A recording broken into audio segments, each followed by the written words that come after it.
রানী রানী রানী লাস্যময়ী রানী, কি রূপ, কি যৌবন, কি মোহ!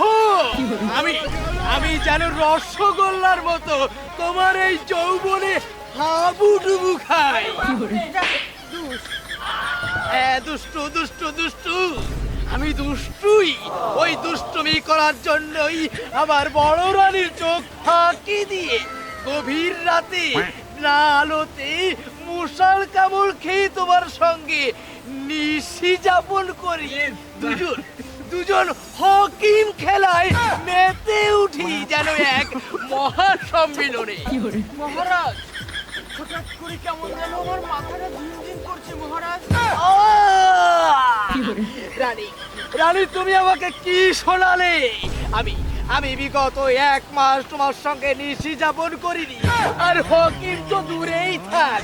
তাহলে তাহলে তাহলে তুমি কি দুশ্চরিত্র হয়ে গেলে?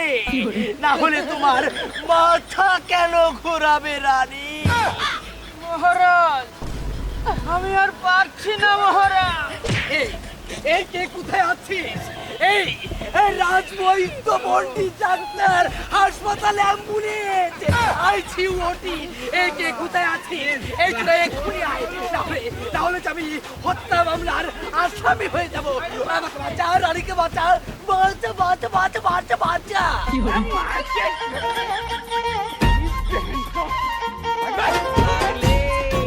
মহারাজ, আপনি কি রানী নিয়ে ভুগছেন?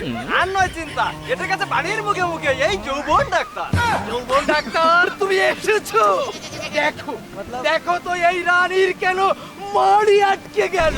সি সি সি মহারাজ, এই খোলা আকাশের নিচে দাঁড়ান, আপনি কোনো চিন্তা করেন না, এই একটা ইনজেকশন দিলে আপনার রানী সুস্থ হয়ে যাবে।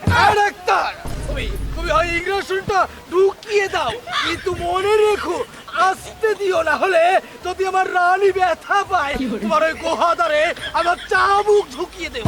মহারাজ, চিন্তা করার কোনো কারণ নেই, কারণ যে যেমন রোগী তার ক্ষেত্রে আমি ততটুকুই সুই ব্যবহার করি। খামোশ ডাক্তার, আর এক পাও এই সুচ দিয়ে তুমি এগিয়ে আসবে না।